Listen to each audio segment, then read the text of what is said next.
and other pencum doy ñu ngi leen di gërëm ci li ngeen ñu ñëw tey du ñu seetaan te nag programme bi su yëpp demee nu war a demee maa ngi war a am a guest I xam ne nañu mën a join bala ñoo génn fii nii and that is Basiru Ndow ki nga xam ne initiate na this run for system change he is really proving to be a very active and healthy man and runs and I think every mile boom run he contributes I think donate about $10 to DOI and I think he's calling on people who match some of his donations would at least get a t-shirt who want to run for system change. So as we wait for Bas, I just wanted to gërëm ñëpp ci li ngeen ñu join tey again yaa ngi gis na 35 year baana bi mu ngi nekk on ba tey consistency integrity and patriotism because I believe ne loolu la Gambie ni tey tey nag dama toog di xalaat lan laa war a wax mu am ñaari things yu ñëw suma mind Amy Cissé who is a great supporter of the party am lu bindoon si page am bi I was reading it and it stuck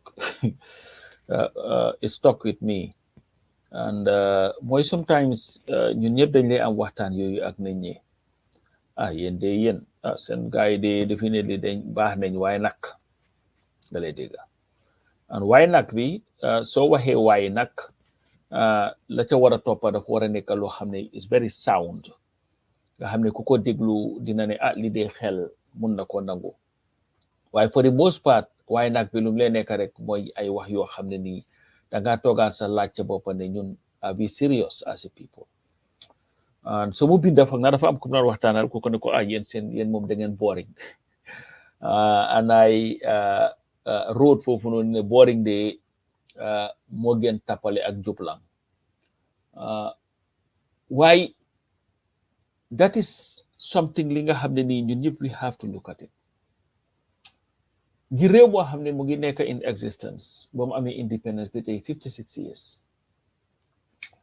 maa ngi just read bu yàggu démba rek am na ku ma read benn status am mu ngi wax ne xam nga ñaata jigéen a dee suñu lopitaan yi ñi nga xam ne dañu doon am C-section cesarean section li nga xam ne has become so basic now around the world nga xam ne léegi nit ku su ko def sax mun ngaa toog di waxtaan ak ñoom while ñu ngi def cesarean section and I can attest to this because about 24 years ago bu suma doom ji di juddu suma caat bi that process lañ demoon on maa ngi toog di waxtaan ak yaayam while gaa ngi def the process mel ni léegi duñ la dee lifin sax nga génn doo xamatule xew dañoo nom just the part bu gaa di génne baby bi rek that is 24 years ago in the Gambia tey ñun ñu ngi still am that trouble moo tax saa yu nekk soo déggee ne nit a ngi wasin Gambia nga gëtam si internet bi whether on Twitter whether on Facebook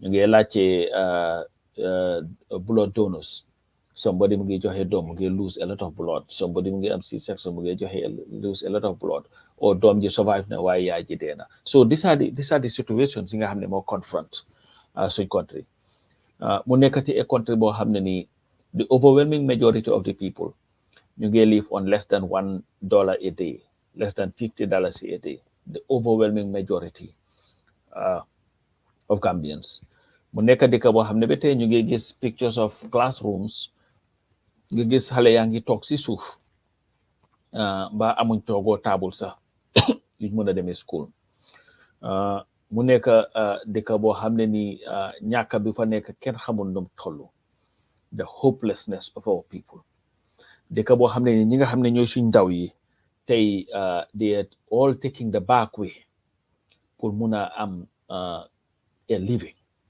di rey seen bopp si géej gi ngir mënuñoo tekki si réew mi dëkk boo xam ne ñi nga xam ne ñoo jiite réew mi tey ñu ngi live would so mu ne borrow from gars yi sax flamboyant lifestyles dunda goo xam ne di tedda comme ni ko dooy di waxee rek ñu ne seen arjana si kaw suuf ñun ñi nga xam ne ñoo leen fa teg ñu continuer di dunda si safara si kaw suuf gis nga ko toll ci loolu noonu doo xalaat ko boori nga ko boori ngot li nga xalaat mooy ko compétent li nga xalaat mooy ku am yërmande si nit ñi li nga xalaat moo ko xam ne mun naa doxal réew te li nga xam ne moom laa wax nii yëpp loolu yëpp dafa nekk lu dooy amee so di nga dégg nag ay wax te man dama foog ne loolu deflection la daf lay dem ba xam ne ñoo xam ne nii dañ dem become very guilty because amatuñ any genuine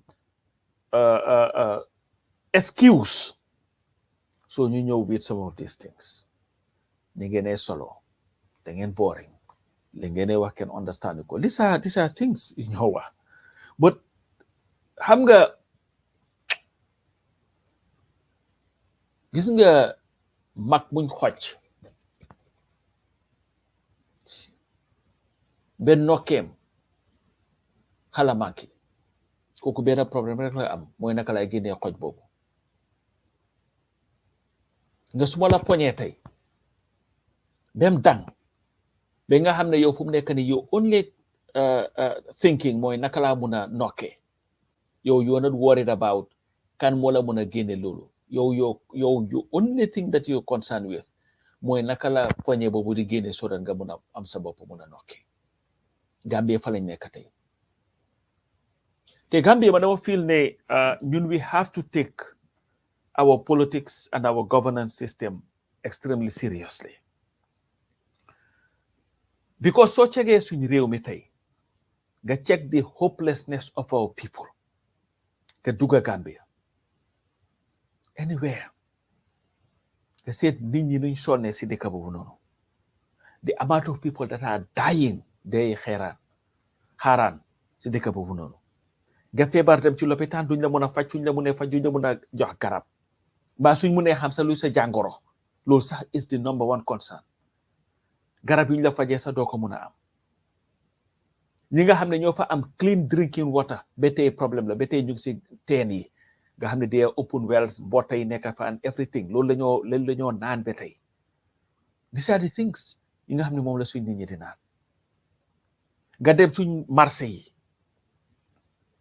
nga gis su tawee poto bi te la ñoo jaay yëpp mu nga tegu foofu te contaminated food bi nga xam ne moom la suñ nit ñi di lekk tey imported food bi nga xam ne mooy ñëw suñ dëkk bi and there is no proper naka regulatory measures yi nga xam ne ay in place to check to make sure ne they are naka fit for purpose these are all the things yi nga xam ne moom la suñ nit ñi di live why should we all be focused on yi nga xam ne are so trivial ko waxal mu naan la da ngeen boring da ngeen yii it's sad and I'm glad the Amis have brought that up because it just shows the level of thinking of some people boring fajut soxla gis nga ku la gën a njaflaf mun naa njaflaf bi bugg a dee nag boole ci entertaining bi bugg a dee sabar yi jolli mu lifin yépp but that doesn't mean ne dafa solve sa problème te Gambien fu mu nekk nii lan la Gambien si nit mooy leadership boo xam ne would solve our problem and that leadership mooy ñan man I believe ne it is the People's Democratic Organization for Independence and Socialism because of li nga xam ne noonu lañ ko sosee woon xam nga dooy lu ko ëttale ak yeneen parti yi dañ ñëw seen jubluwaay mooy nguur gi laa bëgga ñoom mu nekk struggle pour egsi fuñ egsi and struggle boobu mooy lan mooy pour nit ñi so that ñu understand seen role ci society understand lan mooy rôle politicien understand lan mooy rôle government ne su nit ñi xamee loolu xam sa cër xam li nga moom xam naka nga ko war a aaree si réew bon réew moomu na mën a dem lii mooy jubluwaay lii mooy difference between yeneen parti si ak dooy because dooy amul mass si political party in the Gambia ñeneen yëpp they were formed with the immediate aim of presidency or bokk ci nguur dooy was formed with the sole aim of educating the masses empowering the masses and then you move to another level of a Gambia bi nga xam ne ñun ñëpp mun nañ koo puukaroo comme dafa mel ni bu yàggut baa ngi dégg Halifa mu ngi amoon interview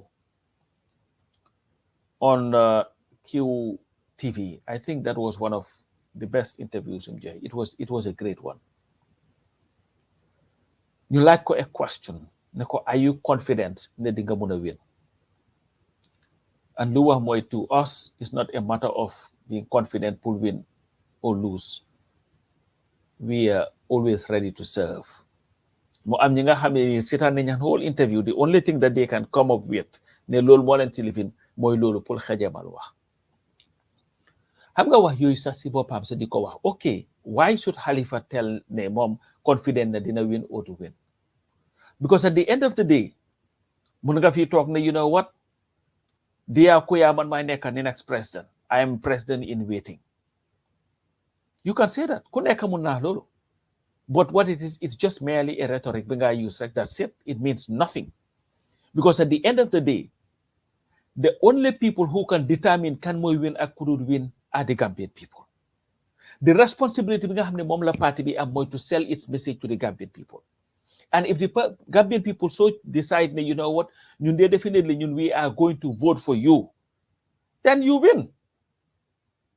Jammeh was confident that he was going to win in 2006. What did it mean? Nothing.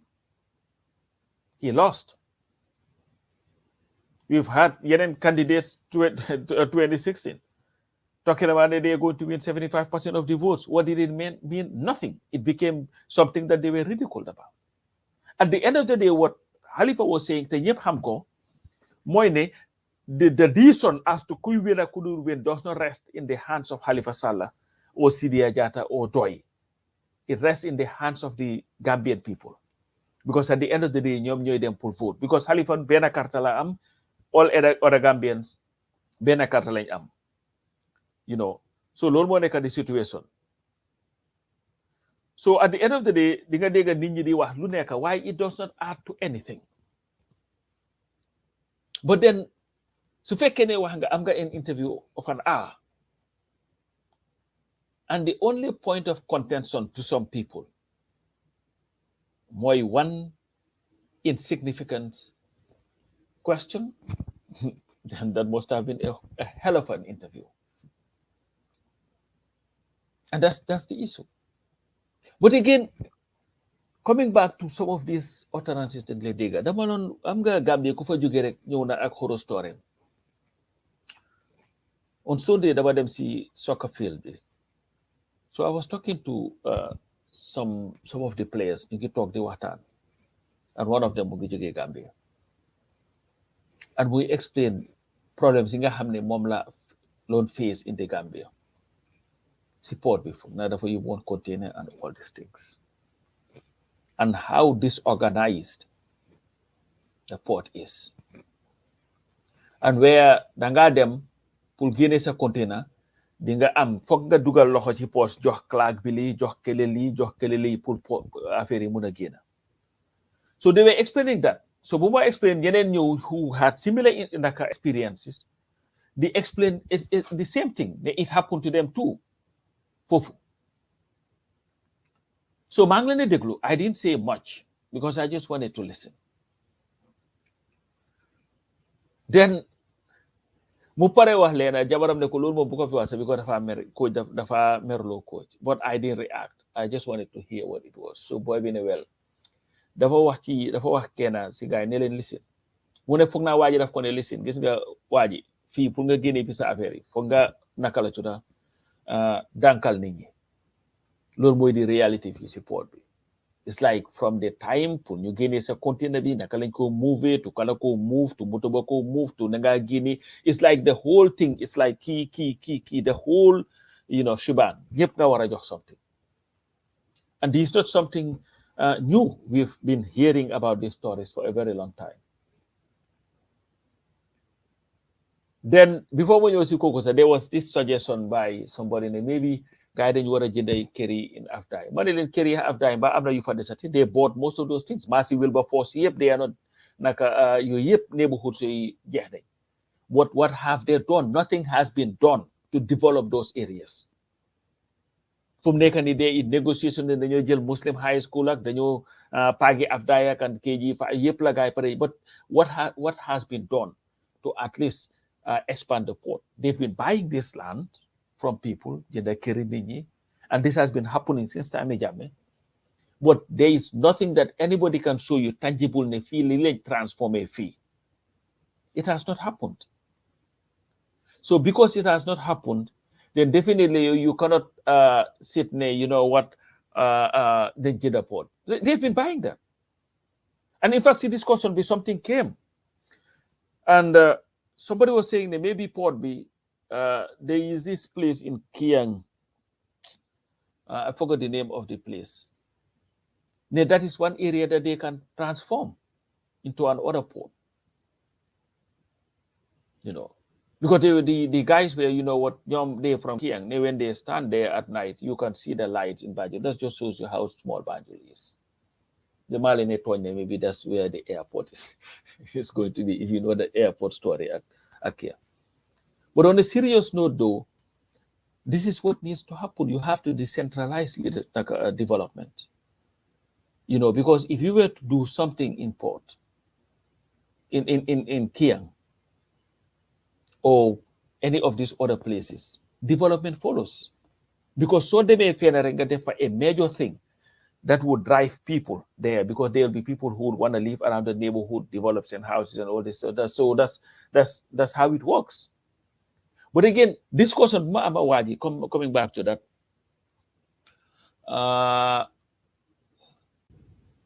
Waji dafa ñëw, but suma guest bi dugana because more ammo time, and we'll continue on this. So I have Basiru Ndow. Bas, welcome. Thank you, Coach Pasamba Jaw.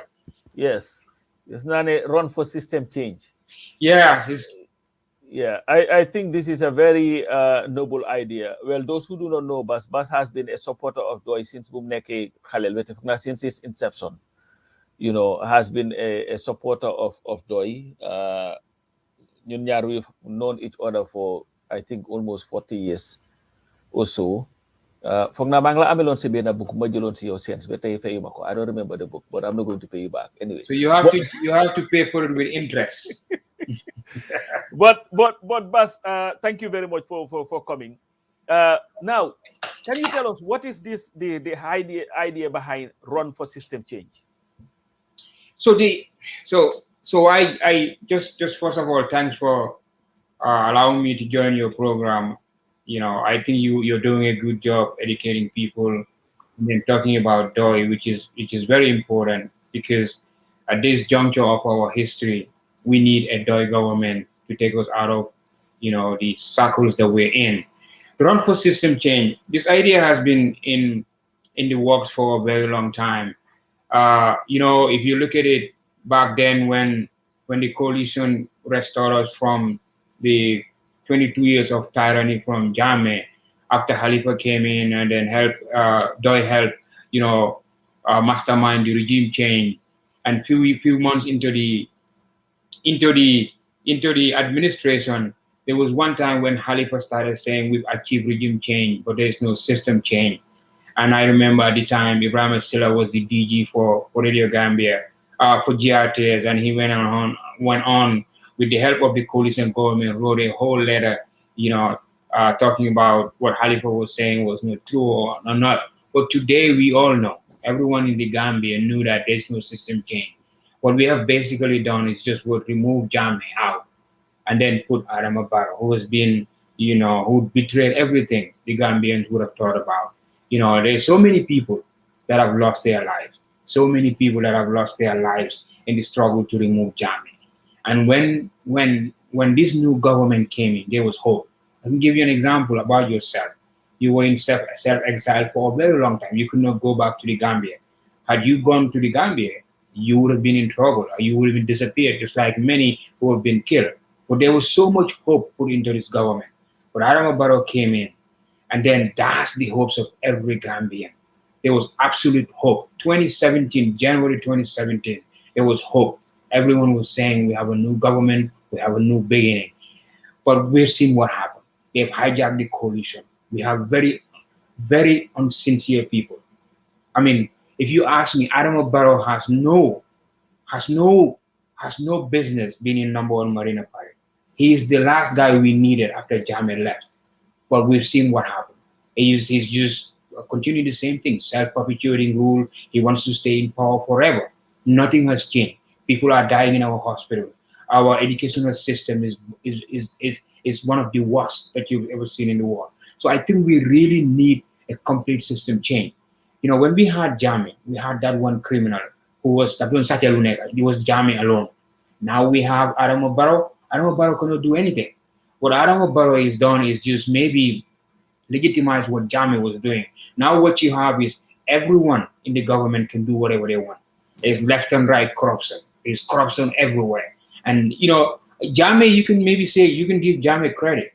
If you give Jami credit that he was at least prosecuting corruption, but Adamo Barrow, no. Since Adamo Barrow came to power, it's corruption after corruption. Nothing is improving.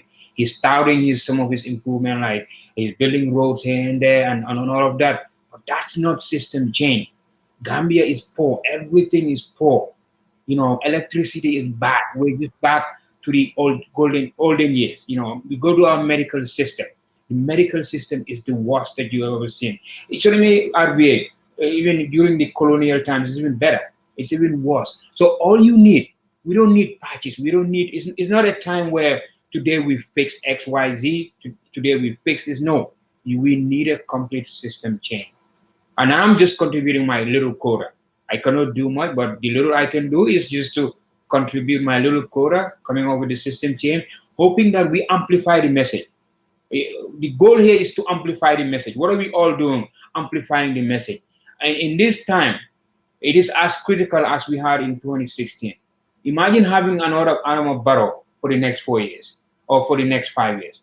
That would be disaster. That would be, that would be complete disaster if you have another Adamo Barrow. I don't care what people say. I don't care what people say. It's about time we start electing the right people. At some point, Gambians, we have to blame ourselves. If we want to continue the same route that we're doing, electing, mediocrity, expecting, something else, that's not going to happen. We need a complete system change in the Gambia so that we can move forward. We need people who are committed to developing the Gambia. There's no commitment with Barrow. That guy is a joke. Barrow is a joke. Running the affairs of a nation is not about joke. We need serious people who are ready to move our country forward. Look at Senegal today. Senegal is like 30 years ahead of us. It's about who we are putting in power. I hate to see when people are telling me that, okay, Barrow doesn't need to know this, he has experts.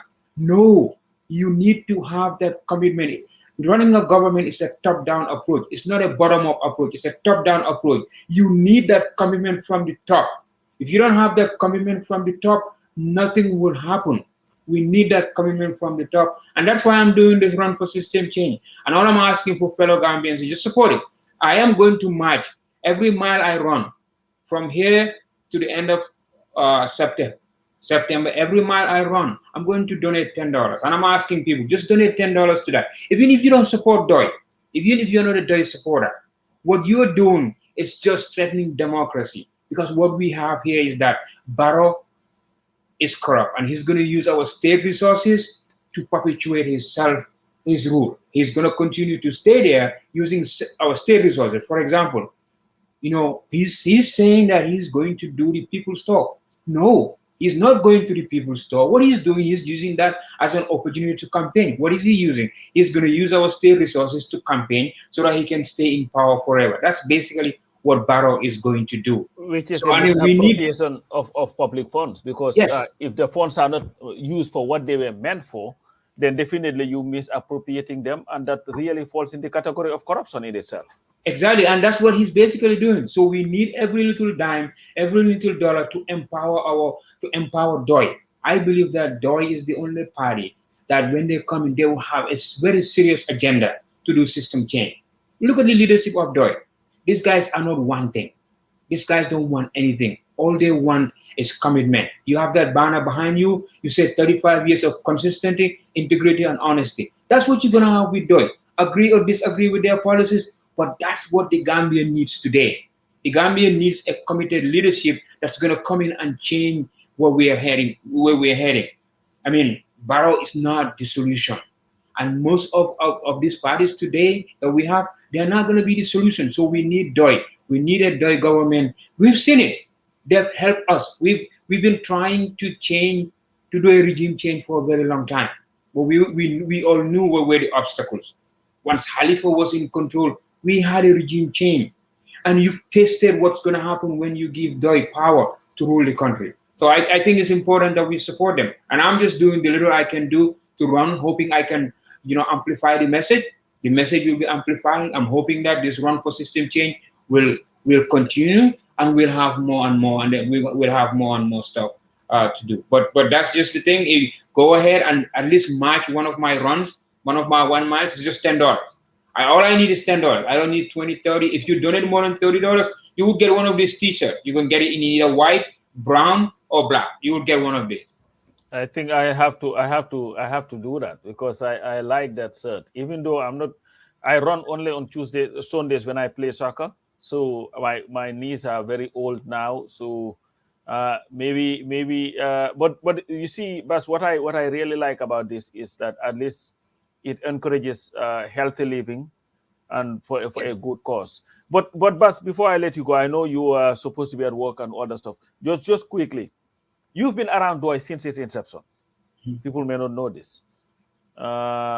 What have you seen changed this time, this 2016, versus what you've seen from 87 when we ran to now? What have we seen change from 87 to now? So in 87, DOI was starting. We started. There was the commitment. But what you have seen. So here's what you've seen. What I've seen is the consistency of doing things the same over and over again. Meaning the integrity of the DOI leadership. The integrity, the consistency of always preaching about where they want to take the Gambia. It's not about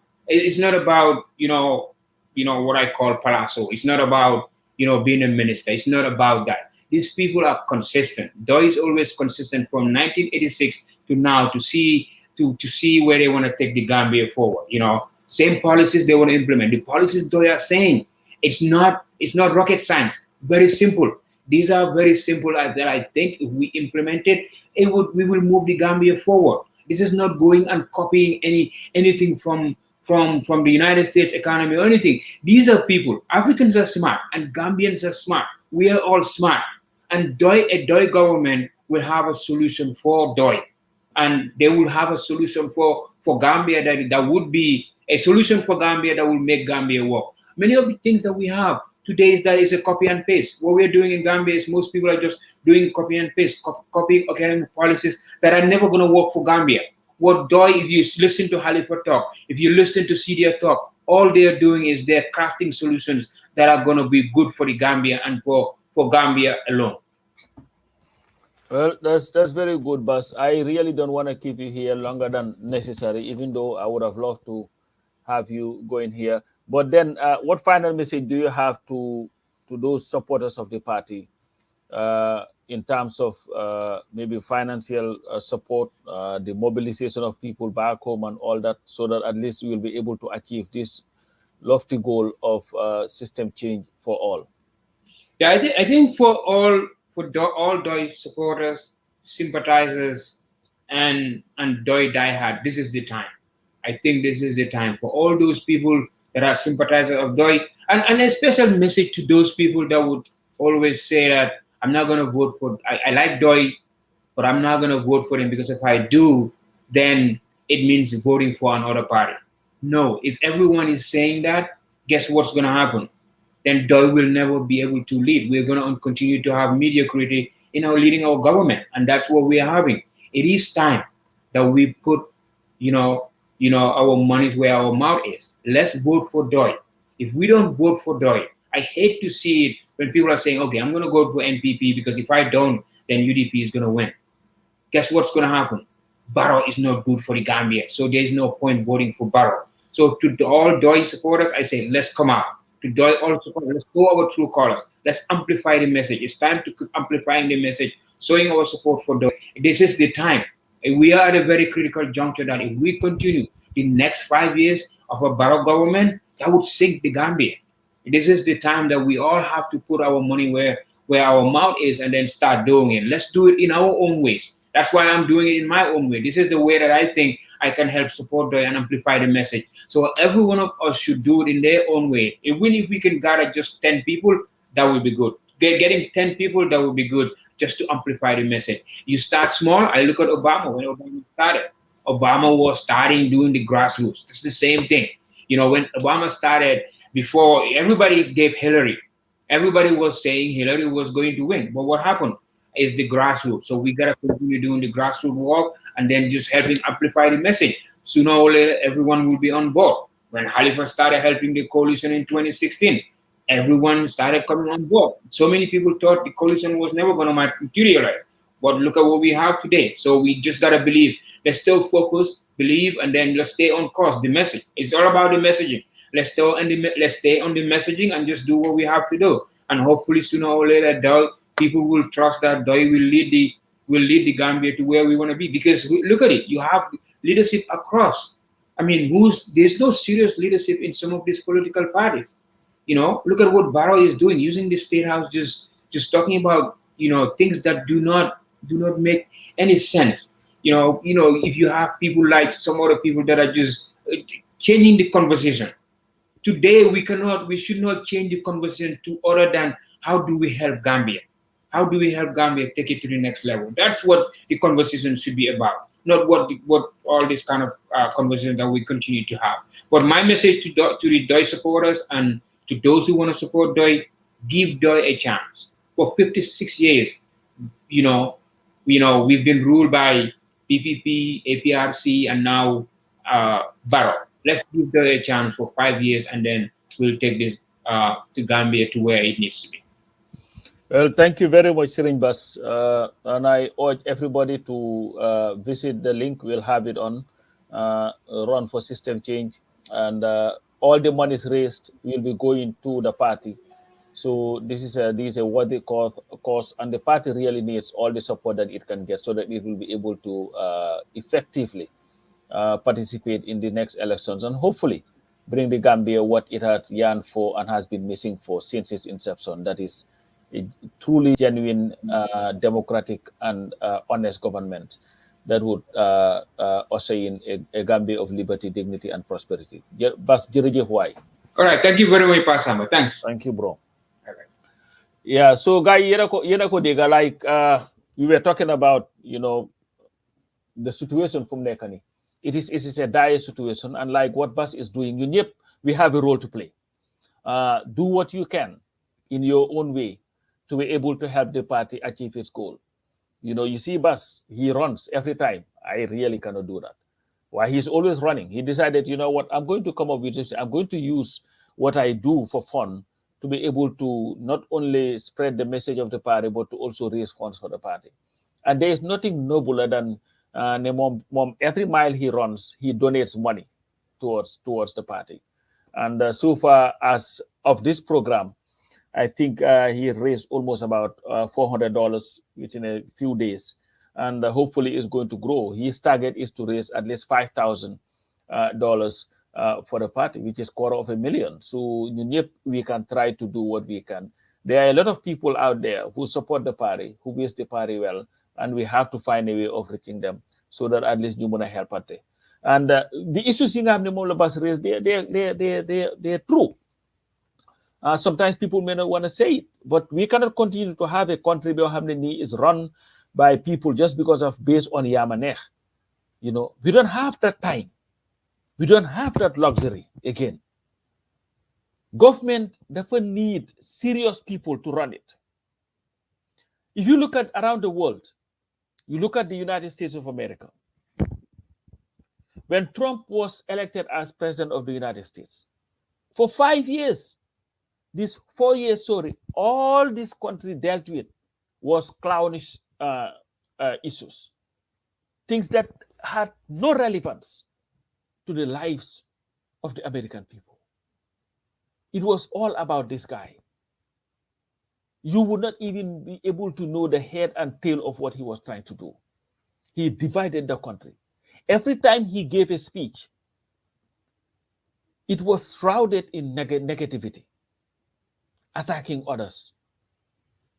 He used the State House, the White House, as a venue to go after his opponents, started doing things in Hamini where, contrary to the laws and the traditions of this country. Since his defeat, despite the fact that he had tried to usurp the will of the American people, normalcy had returned to this country. Actually, most people do not even talk about the presidency anymore because there may not be a need for it because it's functioning as it is supposed to function. There is some level of civility, even though the remnants of Trump's divisive rhetoric continues to linger in this country. And if you look at the Gambia today, our state house has been transformed into what? A political bantaba. What we fought against, that is using some of these local authorities, is today what is being perpetuated. Every time the president, whether Imam Yele in the elect mo in the local government officials elect mo in the and all those conversations, listen to them. Is attacking opponents, selling his political party. The state house is the official residence of the presidency. It's not the headquarters of the NPP. All Gambians are equal in that residence. When you want to do your politics, you do it outside. But that would require a politician or a government that is based on ethics. And this is what DOI is going to bring to the table, ethics and respect for the laws of that country. And this is why, every time something happens, DOI will take a position that is consistent with the Constitution. And sometimes it will be unpopular to people because to them, it is political expediency or development. DOI will say, no, we have to go by the Constitution. And this is why it is important to elect such a government in office. Because Gambia doesn't need normalcy. Gambia doesn't need competency. Like Bas was rightly saying, it's not a matter of president. No, you have to be able to have the capacity to understand governance and what it is. Because at the end of the day, you have a cabinet meeting. You are the chief executive officer of the country. Everybody at that table is appointed by you. They have to come to you with their ideas of how they think the government is going to work. Yes, you have your advisors, but what is the use of advisors if you do not have an analytical mind to be able to understand what you are being advised on? Because this is what needs to happen. When you are a president, you have to be able to look at a situation, draw your own conclusion, or take advices and put them together, analyze it, and come up with a conclusive decision. But we cannot just get our country and give it to anybody just because of mom de ko nice la. No ko gis ni mom de du wax, mom du wax amul wax, bari wul wax. Mom de dafa am yar. No, there is more to governance than that. So this is why we need competent people to run the affairs of our country. People who will take because presidency is a job. It's not a ceremonial position. So nekon a ceremonial position kula neex nga appoint. Why it is a job that is given to you to run the affairs of the country. Adama Barrow as president of the Gambia. The National Assembly approved a budget that was about $35 billion. And it is his responsibility to put that money into good use for the benefit of all Gambians. So that's a job. It's a big job. It's a huge budget. If you go to, just look at Gambia as corporate, or like Ndow would used to say, you have your business that you're running. Are you just going to give it to anybody just because Molane, or are you going to give it to somebody who is capable and competent to run it? Because if you give it to anybody because Molane, there's a great chance that you will regret it. Because it would fail. And when it fails, what's going to happen next? Now, when it fails, it's your business, one person. Imagine entrusting the lives of close to 2.5 million people and the resources to a person just based entirely on the premise Momane. We have to take our politics seriously. And this brings me back to the story that I was talking about earlier. So when the guy started talking, Bumo explained a very port and problems with all that stuff. Mu ne dafa laaj waaji bu ko waaji waxee ne xam nga fii yéen pour nga génne fii foog nga naaca nga wax yooyu bi ko dëkk bi noonu lay demee so mu ne waaji yéen fooguloo ne dëkk bi is important fu mu nekk nii pour ñu jox nit ñi naka competent the leadership of this country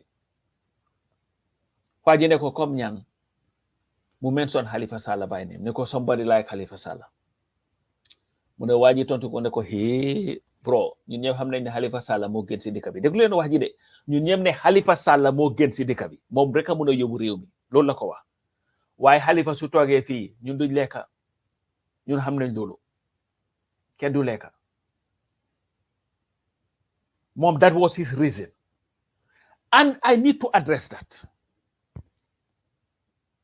lekkat yi indi Gambia are the minority in that country.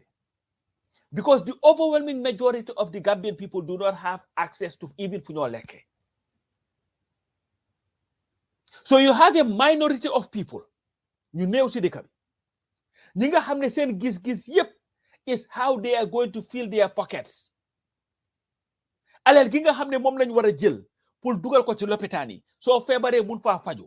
Alel ginga hamne mom lañ wara jël dugal ko ci yoon yi su ko defé nga hamne su tawé do am flooding all over the place. Alel gi nga xam ne moom lañ war a jël dugal ko si jàngookaay yi nga xam ne sa doom yi dinañ mun a dem si school boo xam ne dinañ fa mun a am proper education am naka di all the facilities you guys need pour jànga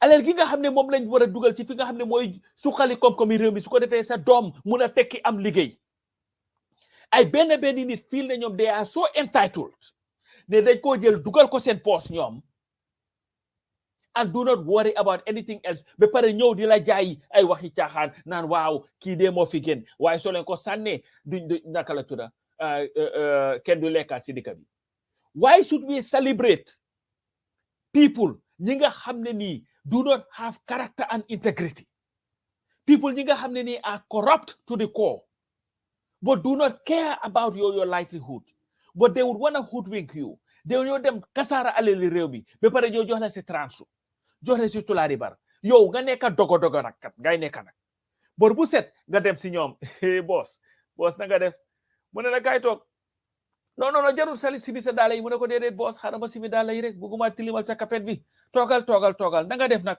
naka njaboot gi yow de da nga xala liit ñu ngi loon lekka de waaye xaara ma ne Fatou mu nga oo jabar ji noonu ma ne suma añ bi de ndesit bi mun nga koo jox kii de su ko defee nga ne waa jërëjëf waay boss su ko defee nga lekk ca ndesit ga ba nga ne ko boss man de definitely man aw ma taxawaay lu xew noonu boss man de soo ma dimbale wu tey ëllëg seetaan it na am de cin du taal si kër ga loolu lañ laa wax cin du taal si kër gi nga ne ko lu tax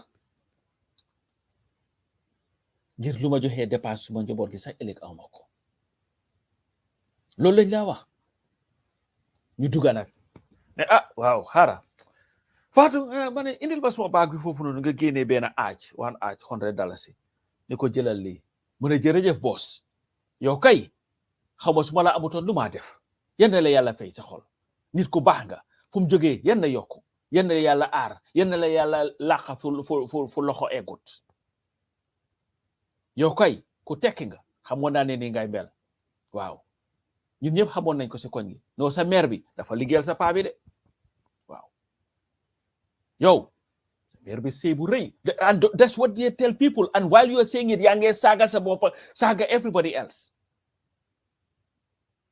ne because of kooku mère bi moom dafa sëy ndey that was enough pour moom mu nekk in a position boo xam ne nii mun naa kasaara alali réew mi yow toon la into a beggar nga ñëw di ko ñaan te yow orama sa yaay sa moo gën a sonn ko yaayam si sëy and I'm not saying this pour wax ju ñaaw but these are the realities of our country. This is waxi caaxaan yi nga xam ne moom la ñu wax and we have to demystify it. But how much longer must we continue to entertain this kind of talk? Because they have nothing to offer you. Why did you deal with waxi caaxaan yi ni? Why must you be turned into a beggar? Lana tax yow ñu war laa toon si koo xam ne nii foo tollu rek li lay war a sóori ngay wax di ñaanal nit rek ngir lum la jox. What we want is a Gambia boo xam ne nii would provide for the people, give them an opportunity pour ñu mun a am liggéey. Te doy di nga xam ne ñoom la ñoo fighting corruption in the first place. You have to close all the leakages. While we'll also make sure that the salaries of the civil servants or workers would at least have living wage, at least a living wage. Nga xam ne doo nekk ay watchman ñu la fay $1,350 a month. Saako maalo sa doo ko mën a jënda néegi luwaas doo ko mën a fay doo mën a musa mën a bil kër banque book sa doo ko mën a biir. We want to give you an opportunity to work for a government and a decent wage, a decent living. Digga nit ñi la, you know what, ñun suñ civil service is over bloated, dafa bari nit, dañ ko war a wàññi, dañ ko war a def lii, but ñu la loolu yëpp they have no ideas of how to do that. ñun gis nañ fi retrenchment 85, the ERP, the Economic Recovery Program, noonu la ko gars yi ooye woon. Dooy di ko ooyee the debt recovery program because of IMF ak World Bank said interest was not what was going to help the Gambia, it was what was going to get them money. And I think at that time, what we owe was about 3.5, I think 350 million or 35 million. It was not that much anyway. So ko check today's standards. Today we are talking about 70 billion in debt. But we are talking about a civil service, the pay grade. People will be paid decent wages so that they will be able to live dignified lives. Why we will not condone corruption. Because there are people who are making the state, corrupting the state, who have no business doing that. Because Gambia, what it provides for its civil service. So no, why so let's be honest and look at the civil service. Some of the top tiers. I'm talking about some of these people and what we give them. You're giving a car that is at no cost to you. The fuel is done by us. The maintenance is done by us. Your driver is paid by us. All right? Some of these people, you're even giving finger decker housing allowance.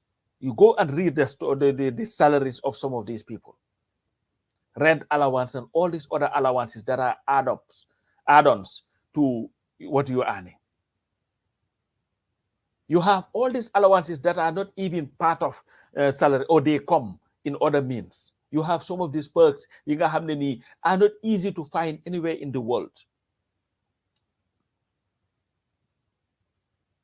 But yet still, you cannot have the honesty and mandate to understand that the budget of the Gambian people is the budget from the poor people and must be a budget geared towards helping the people out of poverty into living a dignified life.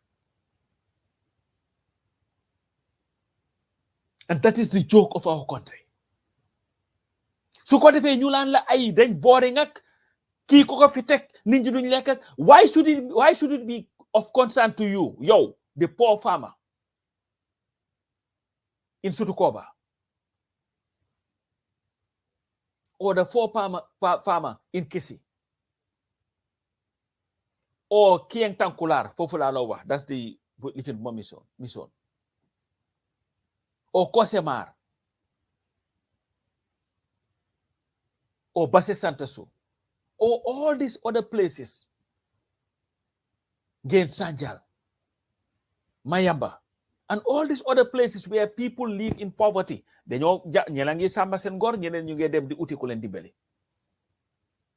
Why must you be hoodwinked into believing ne you cannot vote for a government would make sure that ken du kasara aleli rew mi because aleli rew mi nga xamne mom lañu kasara mota sa dom dina dem be wacc school liggéey du ko mëna am mu tok di jakarlo yo suba ngon gu debe ci su ko demee yow nga dem be get frustrated di ko molo ko ñàkk njëriñ nga def sa morom yépp tekki nañ sa dunda gi dee sax ko gën that's what it boils down to sa doom ji nga jur the realities of the country li nga xam ne moo ko cause is nothing but the greed of few people that sa doom live a very hopeless life not because he wants to but because there are no opportunities pour mu mun a dunda si dëkkam su ko defee ñu naan xale yi dañ tayal bëggu ñoo liggéey it's a joke but what we are offering you as a party mooy système bi nga xam ne gis nga ñàkk googu ndóol gi nga nekk ci dëkk bi dinañ ko génnee te duñ ko génnee mooy jël alal réew mi dugal ko fi nga xam ne mooy njëriñ doomi réew yi ñoo jël alal réew mi dugal ko ci poos yi ay benn nit mbaa jël alal réew mi di jënd moto yi gën a seer di ko dawal ci tali yi duñ def loolu lu ñoo def mooy li nga xam ne mooy alali réew mi te ñëpp bokk ko dinañ ko dugal fi nga xam ne mooy njëriñ doomi réew mi amul xaajab seen te ñun duñ nekk parti boo xam ne nii dañoo falu naan waaw ñi nga xam ne ñoo ànd ak ñun waaw moom kay àndale ñoo ñun rek su waxtu enjoy ba jotee di ngeen enjoy déedéet dooy dafa nekk nguuri ñëpp buy njëriñ ñëpp ci réew mi fo ngi nguur googu la dooy bugg a taxawal Gambia te nguur googu dina am si yéen soo leen ko bëggee bu leen kenn nax si ay waaw ñoom de ñoo fi génn waaye duñ win xam nga kanaay winam kuñ sànnil xam nga kan moo doon win kuñ sànnil ak ku taxawut su fekkee ne gom nga ne ñoo fi génn jëlal sa karta nga sànnil leen ko ëllëg si biir lu xew nga ne man de ba maa sànni ka fi génn man moom laa sànnilu ma fi ki nga xam ne moo fi sées mbaa ki nga xam ne moo ma neex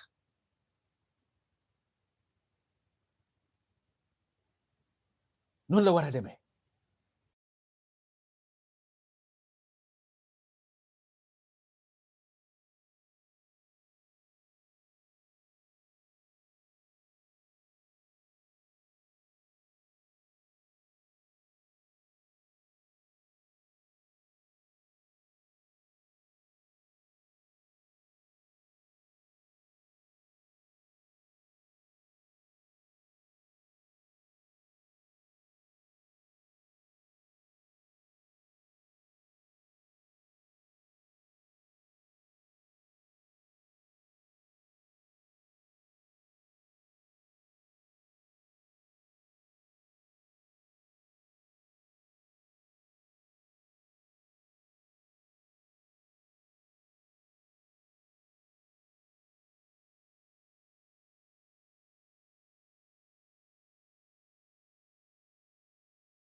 Good afternoon, guys. Nani is evening in the Gambia and some other parts of the world and other pencum doy ñu ngi leen di gërëm ci li ngeen ñu ñëw tey duñu seetaan tey nag programme bi su yëpp demee nu war a demee maa ngi war a am a guest I hope ne nañu mën a join bala ñoo génn fii nii and that is Basiru Ndow ki nga xam ne initiate na this run for system change. He is really proving to be a very active and healthy man, even though the remnants of Trump's divisive rhetoric continues to linger in this country. And if you look at the Gambia today, our state house has been transformed into what? A political banterbar.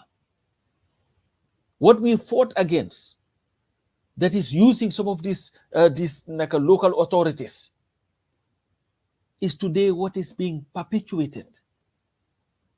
Every time the president, whether Imam Yele indi tay elek mo indi nakala to the local government officials elek mo indi ñi, and all those conversations, listen to them. Is attacking opponents, selling his political party. The state house is the official residence of the presidency. It's not the headquarters of the NPP. All Gambians are equal in that residence. When you want to do your politics, you do it outside. But that would require a politician or a government that is based on ethics. And this is what DOI is going to bring to the table, ethics and respect for the laws of that country. And this is why, every time something happens, DOI will take a position that is consistent with the Constitution. And sometimes it will be unpopular to people because to them, it is political expediency or development. DOI will say, no, we have to go by the Constitution. And this is why it is important to elect such a government in office. Because Gambia doesn't need normalcy. Gambia doesn't need competency. Like Bas was rightly saying, it's not a matter of president. No, you have to be able to have the capacity to understand governance and what it is. Because at the end of the day, you have a cabinet meeting. You are the chief executive officer of the country. Everybody at that table is appointed by you. They have to come to you with their ideas of how they think the government is going to work. Yes, you have your advisors, but what is the use of advisors if you do not have an analytical mind to be able to understand what you are being advised on? Because this is what needs to happen. When you are a president, you have to be able to look at a situation, draw your own conclusion, or take advices and put them together, analyze it, and come up with a conclusive decision. But we cannot just get our country and give it to anybody just because of mom de ku nice la. No ko gis ni mom de du wax, mom du wax amul wax, bari wul wax. Mom de dafa am yar. No, there is more to governance than that. So this is why we need competent people to run the affairs of our country. People who will take because presidency is a job. It's not a ceremonial position. So nekon a ceremonial position kula neex nga appoint. Why it is a job that is given to you to run the affairs of the country. Adama Barrow as president of the Gambia. The National Assembly approved a budget that was about $35 billion. And it is his responsibility to put that money into good use for the benefit of all Gambians. So that's a job. It's a big job. It's a huge budget. If you go to, just look at Gambia as corporate, or like Doy would used to say, you have your business that you're running. Are you just going to give it to anybody just because Molane, or are you going to give it to somebody who is capable and competent to run it? Because if you give it to anybody, because moo la neex, there's a great chance that you will regret it. Because it would fail. And when it fails, what's going to happen next? Now, when it fails, it's your business, one person. Imagine entrusting the lives of close to 2.5 million people and the resources to a person just based entirely on the premise ne moma neex. We have to take our politics seriously. And this brings me back to the story that I was talking about earlier. So when the guy started talking, Bumo explained a very port and problems with all that stuff. Mu ne dafa laaj waaji bu ko waaji waxee ne xam nga fii yéen pour nga génnee fii foog nga naaca xam nga wax yooyu ko dëkk bi noonu lay demee so mu ne waaji yéen fooguloo ne dëkk bi is important fu mu nekk nii pour ñu jox nit ñi like competent the leadership of this country waaji ne ko comme ñaan mu mention Halifa Sallah by name ne ko somebody like Halifa Sallah mu ne waaji tontu ko ne ko hee bro ñun ñëpp xam nañ ne Halifa Sallah moo gën si dëkk bi déglu leen wax ji de ñun ñëpp ne Halifa Sallah moo gën si dëkk bi moom rek a mun a yóbbu réew mi loolu la ko wax waaye Halifa su toogee fii ñun duñ lekka ñun xam nañ loolu kenn du lekka moom that was his reason and I need to address that lekkat yi indi Gambia are the minority in that country. Because the overwhelming majority of the Gambian people do not have access to even Funyo Leke. So you have a minority of people. You know, see the Kabi. Ninga hamne sen gis yep is how they are going to fill their pockets. Alel ginga hamne mom lañ wara jël pour dugal ko ci lopitani so febaré mun fa faju. Alel ginga hamne mom lañ wara jël dugal ko ci yoon yi su ko defé nga hamne su tawé do am flooding all over the place. Alel gi nga xam ne moom lañ war a jël dugal ko si jàngookaay yi nga xam ne sa doom yi dinañ mun a dem si school boo xam ne dinañ fa mun a am proper education am naka di all the facilities you guys need pour jàng alel gi nga xam ne moom lañ war a dugal ci fi nga xam ne mooy suqali koom-koomi réew mi su ko defee sa doom mun a tekki am liggéey ay benn nit feel ne ñoom they are so entitled ne dañ koo jël dugal ko seen poos ñoom and do not worry about anything else be pare ñëw di la jaay ay waxi caaxaan naan waaw kii dee moo fi gën waaye soo leen ko sànnee du naka la tudda kenn du lekkaat si dëkk bi why should we celebrate people ñi nga xam ne nii do not have character and integrity people ñi nga xam ne nii are corrupt to the core but do not care about your livelihood but they would want to hoodwink you they ñoo dem kasaara alali réew mi be pare ñoo jox la si transu jox la si tulaari bar yow nga nekk dogo nag kat ngay nekk nag bor bu set nga dem si ñoom boss na nga def mu ne la kay toog non jarul sali sibi sa daala yi mu ne ko déedéet boss xaaral ma sibi daala yi rek buguma tilimal sa kapet bi toogal na nga def nag naka njaboot gi yow de da nga xalal liit ñu ngi loon lekka de waaye xaara ma ne Fatou mu nga oo jabar ji noonu ma ne suma añ bi de ndesit bi mun nga koo jox kii de su ko defee nga ne waa jërëjëf waay boss su ko defee nga lekk ca ndesit ga ba nga ne ko boss man de definitely man aw ma taxawaay lu xew noonu boss man de soo ma dimbalewu tey ëllëg seetaane dina am de cin du taal si kër ga loolu lañ laa wax cin du taal si kër gi nga ne ko lu tax ngir lu ma joxee dépasse suma njaboot gi sax ëllëg aw ma ko loolu lañ laa wax ñu dugga nag ne waaw xaara Fatou ma ne indil ba suma baag bi foofu noonu nga génnee benn aaj $100 ni ko jëlal lii mu ne jërëjëf boss yow kay xaw ma su ma la amutoon lu maa def yal na la yàlla fay sa xol nit ku baax nga fu mu jógee yal na yokku yal na la yàlla aar yal na la yàlla làqa fu loxo eggut yow kay ku tekki nga xamoon naa ne nii ngay mel waaw ñun ñëpp xamoon nañ ko si koñ gi non sa mère bi dafa liggéeyal sa paa bi de waaw yow There be say bu rëy. And that's what they tell people. And while you are saying it, yaa ngi saaga sa bopp, saaga everybody else. Ne because of kooku, maire bi moom dafa say ndey. That was enough pour moom mu nekk in a position boo xam ne nii mun naa kasaara alali réew bi.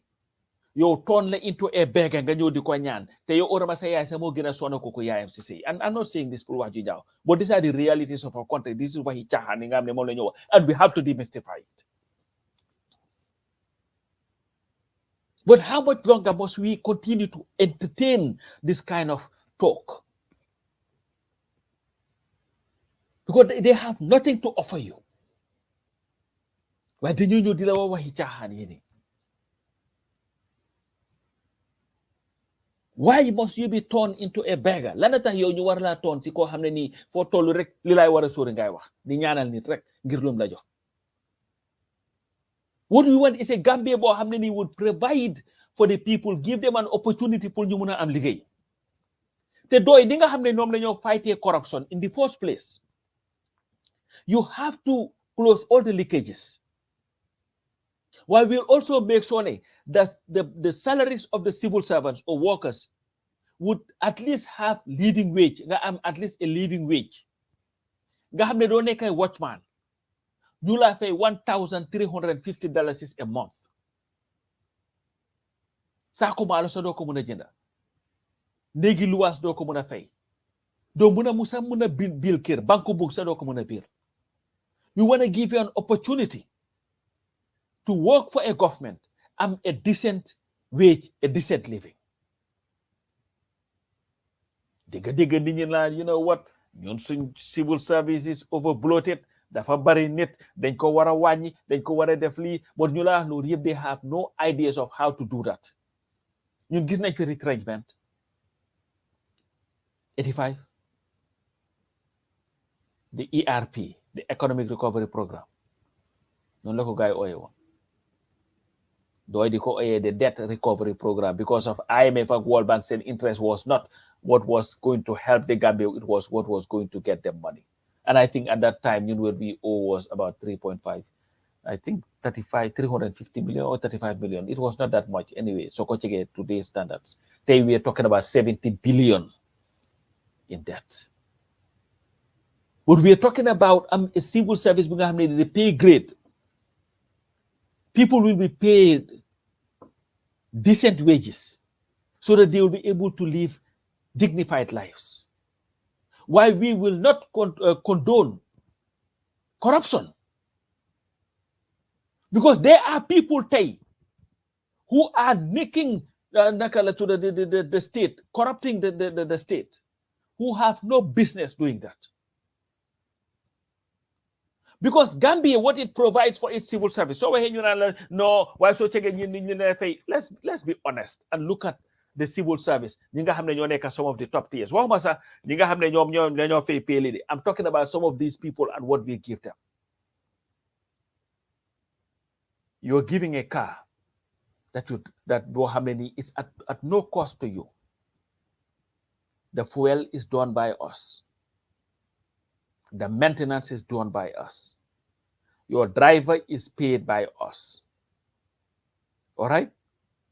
Some of these people, you're even giving Fingadeka housing allowance. You go and read the salaries of some of these people. Rent allowance and all these other allowances that are add-ons to what you're earning. You have all these allowances that are not even part of salary, or they come in other means. You have some of these perks are not easy to find anywhere in the world. But yet still, you cannot have the honesty and mandate to understand that the budget of the Gambian people is the budget from the poor people and must be a budget geared towards helping the people out of poverty into living a dignified life. And that is the joke of our country. So boring why should it be of concern to you? Yo, the poor farmer in Sutukoba, or the poor farmer in Kisi, or Kieng Tankular, Fofula Lowa, that's the little mission, or Kosemar,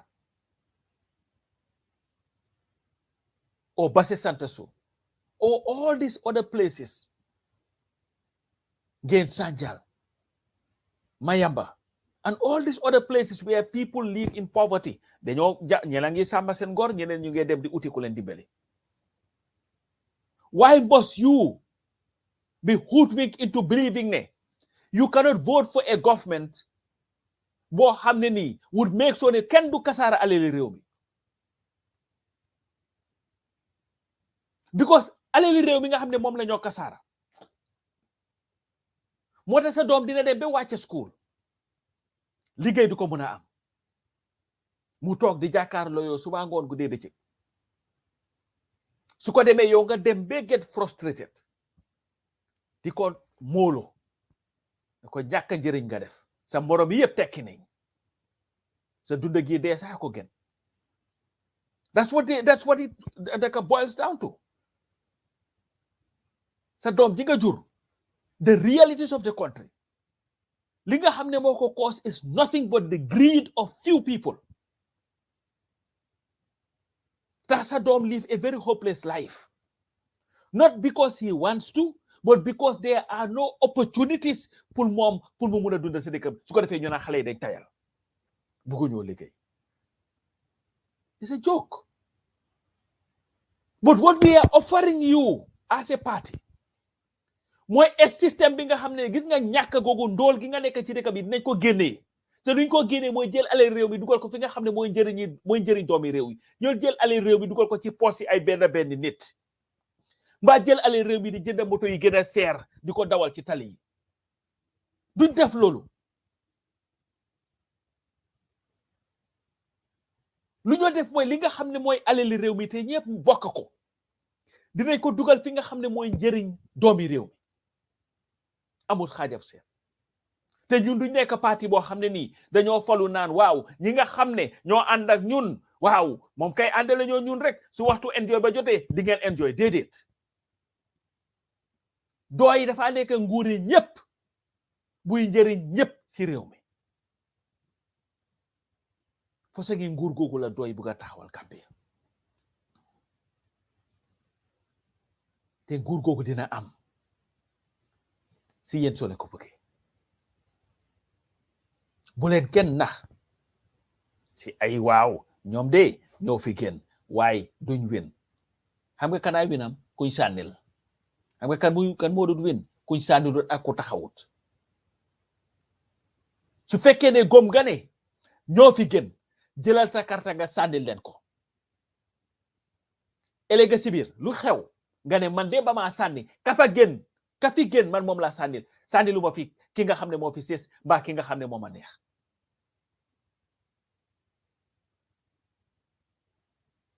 noonu la war a demee. sànni karta du mbiri caaxaan. amee réew it du mbiri caaxaan. mënuñoo jël suñ réew suñ bakken suñ aleel suñ àdduna dénk ko nit koo xam ne daf koo caaxaanee mbaa xamul sa nu mu ko jëfandikoo. mbaa jël suñ aleel dugal ko ci koo xam ne dénk ko koo xam ne li nga xam ne moom moo nekk soxlaam moom mooy ndaka laa jëlee aleel gi dugal ko ci poosam di continuer di tedd ci àdduna yow nga continuer di kasaara si àdduna. su fekkee am nga ñu màndu pour ñu wax naan suñ fi toogee kenn du lekk. li nga xam ne moom la doo di def su dooy toggee nit ñi dañ lekk ngir lañoo lekk luñ yeew naka lu yiw lañoo lekk ngir dina jël alal réew mi dugal ko fuy njëriñ niti réew mi nga mun a am liggéey yow su fekkee yaa ngi am factory o yaa ngi am company te mun a benefit from the cooperative system bi nga xam ne moom la ñoo indi in place mun nga ci am yooyu mu ngi happen around the world te mu ngi benefit nit ñi waaye soo waxee ñu ne la socialisme te xamuñ sax luy socialisme. xam nga socialisme ci àdduna si dafa mel ni Halifa Sallah si Gambie amul tama loolu ngir di nga dégg nit ñu bari ñu ne waaw réew mi kay su demee ba pare tàkk xale yi jógee ñu ne Halifa Sallah di jóg su Halifa Sallah waxee nit ñi déglu ko dégg naa nit ñu bari di wax loolu te mooy dégg su coow amee nañ déglu Halifa su baatee amee ñu ne nañ ko fàtte socialisme mooy lan si àdduna Europe gii ñuy wax nii tey after the Second World War Europe dafa nekkoon si pax there was something that the Americans did it was the Marshall Plan pour dimbale Europe ñu invest 13 billion around 13 billion at that time 1945 around that time pour help Europe pour mu ñëw nekk together in America 2008 ba capitaliste yi daanelee économie bi because of some of the dealings yi nga xam ne moom la gaay doon def si stock market bi and all that stuff what did it take there was the American Recovery Program or whatever they called it bañ paasoon billions of dollars nguur gi génne alal jox ko nit ñi pour ñu mun a am doole pour mun a jënda marchandise su ko defee mu yokk économie bi loolu dafa xàpp doon de soo ko waxee tey ñu ne loolu is socialism auto industry bi ñoom Ford ñoom Chrysler American auto industry bi pretty much was going bankrupt lana xew Obama passed I think it was the auto recovery industry recovery bill or whatever moom la Congress passoon 2009 luñ jël billions of dollars jox ko compagnie ñoom Ford yooyu noonu pour ñu mun a become solvent soo waxee tey ñu ne la loolu socialiste la loolu lañ def Americans yi su seen béykat yi li fi ne ñu jox leen subvention da leen jël leen su ko defee ngeen mun a dem ci kaw soo waxee Gambie ñu ne la loolu socialiste la ba Covid hitee coow li bari liggéey di ñàkk what did they do they passed a bill over $1 trillion inject in the economy through what do they call that stimulus ñi nga xam ne ñooy coow yëpp naan dañ anti socialiste man de gis naa leen ñu bari ñu dëkk America Facebook ñu ngi toog na man de jotaguma suma stimulus check bi gaa yi ne government should not participate in that waru ci bokk na nit ñi lijjantil seen boppa waaye that was what moom la ñoo ooyee socialisme nga check in America fii nii Medicare Medicaid buñ ko pass lu nekk la gaay wax socialist la tey how many millions of Americans ñooy benefit from it Obamacare buñ ko pass lu ñëw it's a socialist program tey how many billion of millions of Americans ñooy benefit from it these are all programs even social security when they were passing social security act and all these things it was the same thing oh it's a socialist program tey kay fu mu nekk nii des problème mooy ku nekk tey yaa ngi yaakaar sa social security foo toll di ko seet ñaata la am suma retire